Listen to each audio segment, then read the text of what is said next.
Esta charla es algo similar a lo que ya han escuchado, pero GNSS, todo el mundo habla del GNSS. ¿Qué es GNSS? ¿Cómo funciona? Existe información de todos lados. Yo sé que hay tecnología, yo sé que hay equipos de todo tipo. Si pasamos esta pared y vamos allá, bueno, tal vez hace unas horas ya las casas comerciales nos fuimos, estamos guardando ya, pero hace unas horas ustedes podían encontrar todo tipo de receptor, pequeñitos, grandes, con antena, sin antena, inalámbrico, Bluetooth, en fin, una gran cantidad de información. Y puedo tener el GNSS más caro, el más bonito, el más grande, lo que yo quiera. Pero lo que sí es cierto es que si no utilizamos una metodología correcta, mis mediciones no van a servir.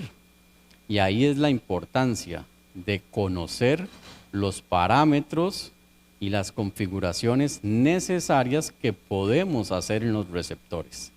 Y voy a tratar de hablar de eso un poco, sin ahondar en mucha información que ya conocemos.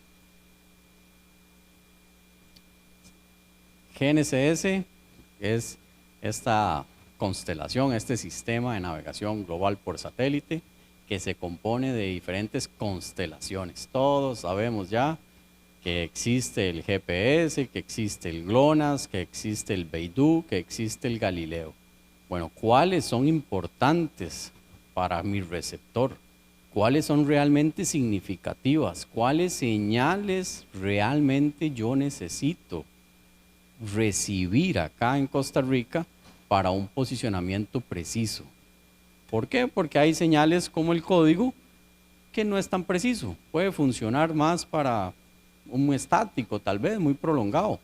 Pero también hay señales como la portadora, que esa sí me puede ayudar mucho cuando trabajamos en tiempo real. Y en tiempo real, a los usuarios GNSS, creo que es lo que nos interesa.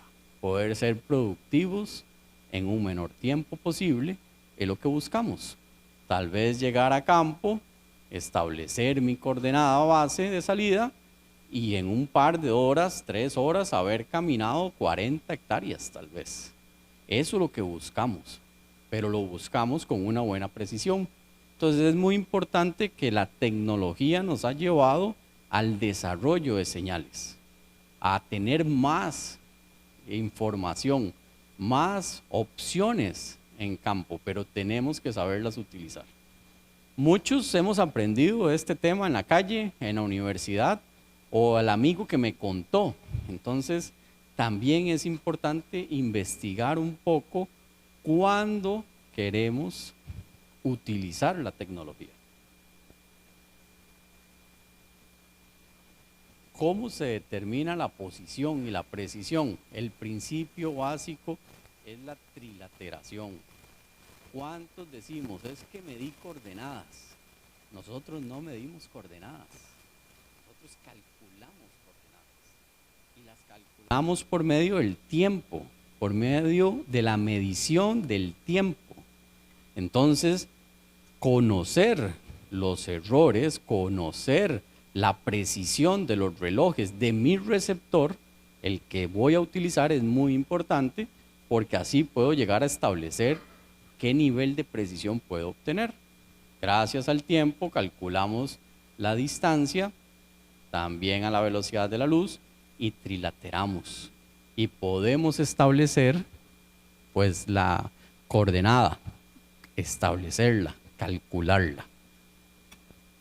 Ese es el principio para la posición. Por supuesto, existen múltiples fuentes de error. Ya las vimos ampliamente, pero multitrayectoria, obstrucciones, mala configuración satelital, todo eso es del medio ambiente, del entorno. Tenemos que buscar la manera de minimizarlo. Eliminarlas, imposible.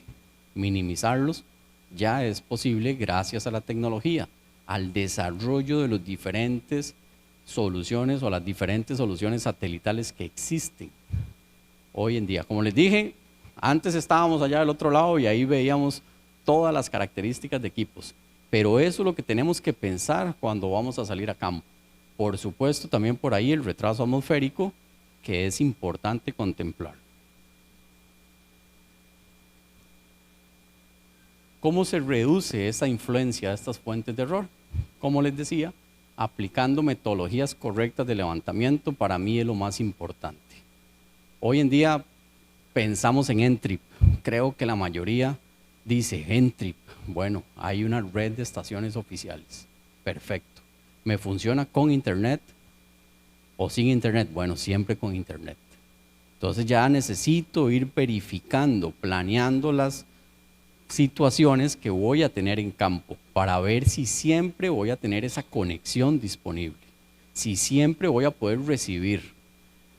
Yo no creo que la tecnología satelital en métodos convencionales como RTK o estático se dejen de utilizar. No lo creo. El RTK por radio me da muy buena precisión relativa y para inscribir planos de agrimensura la precisión relativa es muy importante, no solo la absoluta. Vamos a ver eso un poquito más adelante.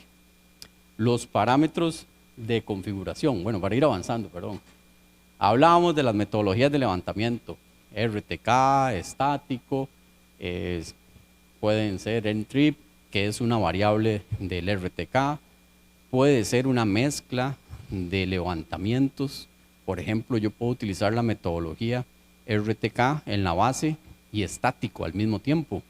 Y cuando yo llego a la oficina, puedo decir, agárreme el archivo estático que hizo la base durante 3 horas que caminé la finca y postprocesemelo. Ya sea vía web, en el Spider Web, o ya sea que tenga yo un software de postproceso local.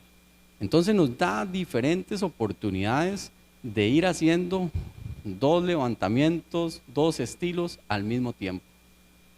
Corrijo mis coordenadas de la estación base y después se va a corregir todos los puntos que levanté en RTK convencional, digámoslo en RTK de radio. Esa es una muy buena metodología de levantamiento. Se ha probado, se ha trabajado y funciona, que eso es lo importante para nosotros. Les decía también de los parámetros de configuración. Todos los receptores permiten configurar parámetros. Por ejemplo, la máscara de elevación. ¿Cuántos satélites quiero yo recibir? ¿Cuántos quiero dejar por fuera? Algo muy importante cuando estamos en cañones, porque podríamos tener ahí mucha información con multitrayectoria. Entonces, ¿cómo vamos minimizando la multitrayectoria? Intervalo de registro. Si yo voy, es diferente al tiempo de ocupación. Eso es algo importante. Yo no puedo en un RTK poner intervalos de registro cada 5 segundos si voy a estar 3 segundos en un punto, ¿verdad? Entonces, si utilizo intervalos de registro de 1 segundo, pues entonces ojalá tener más de 3 segundos en la medición de un punto de tiempo de ocupación. Garantizarse que la solución fija sea estable. Difícilmente, aunque las inicializaciones son en un periodo de tiempo muy rápido, inmediatamente la solución sea la ideal. No, siempre es bueno encender el equipo, agarrar el RTK fijo, lo encendemos en un lugar despejado, no lo enciendo dentro del carro, porque afuera está muy caliente, ¿verdad? Que a veces nos pasa tal vez.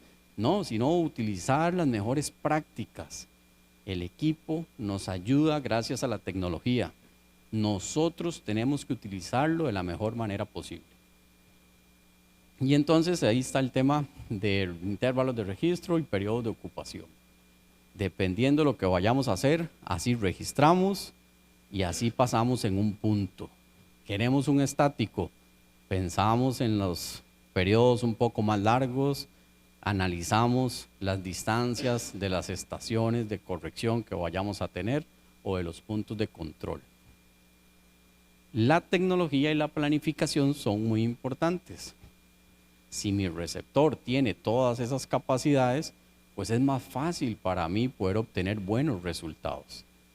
Hay hoy en día diferentes tipos de algoritmos. Yo No les voy a hablar solo de uno, pero todos los fabricantes tienen su tecnología con nombres diferentes que hacen lo mismo. Lo importante es validar si el receptor que estoy utilizando la tiene para poderla aplicar.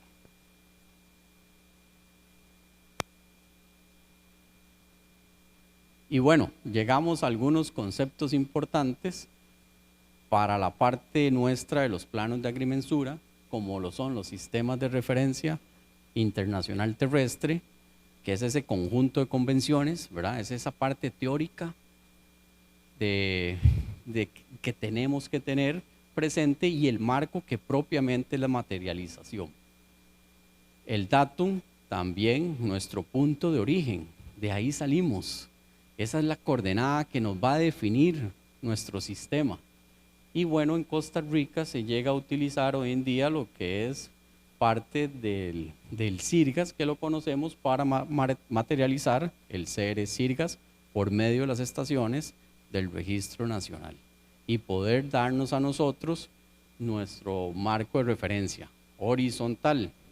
Vertical, pues estamos en desarrollo.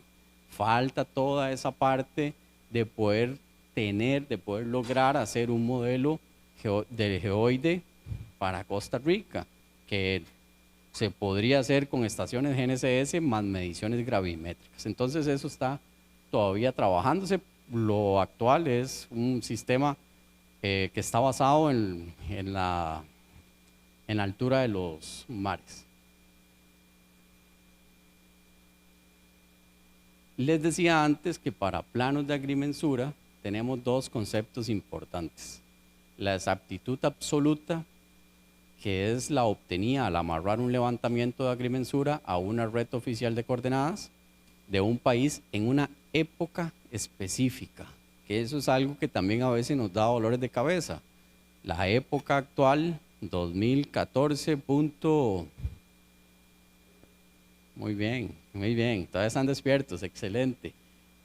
Y decimos, pero ahorita estamos en el 2025, ¿y cómo hago? ¿Y qué? ¿Tengo que hacer toda una transformación y buscar un doctor en geodesia o algo así para poder entender el tema? No, hoy en día es un poco más sencillo, pero es importante entender que ese amarre a puntos conocidos a una época específica se debe de hacer para obtener nosotros nuestra exactitud absoluta. Y la exactitud relativa es la obtenida de manera local. Lo que vamos a obtener cuando voy y tengo mi receptor GNSS base, lo pongo a transmitir en RTK por radio y conecto mi móvil y me dice las coordenadas están más o menos 8 milímetros, 1 centímetro en alguno de los casos. Eso es algo muy importante. Y entonces sabemos que si desde este punto medido con el móvil a este otro punto tenemos un frente de 20 metros, pues vamos a obtener 20 metros más menos un error relativo bajo. Y para los planos, según el artículo 76 de esta ley de catastro, pues tenemos una exactitud relativa exigida de más menos 3 centímetros en lo que es catalogado como la escala 1.000 y una exactitud relativa de más o menos 10 centímetros para la zona catalogada en escala 1.5000. Entonces pensemos, ¿no? Si tenemos o necesitamos 3 centímetros, el RTK puede llegar a eso. El N-trip, dependiendo de la distancia de la estación, puede ser que llegue, puede ser que no. Entonces eso es lo que nosotros tenemos que valorar para poder cumplir con nuestros objetivos a la hora de medir, y que cuando regresemos a la oficina con mis datos, los datos me sirvan y que sean productivos.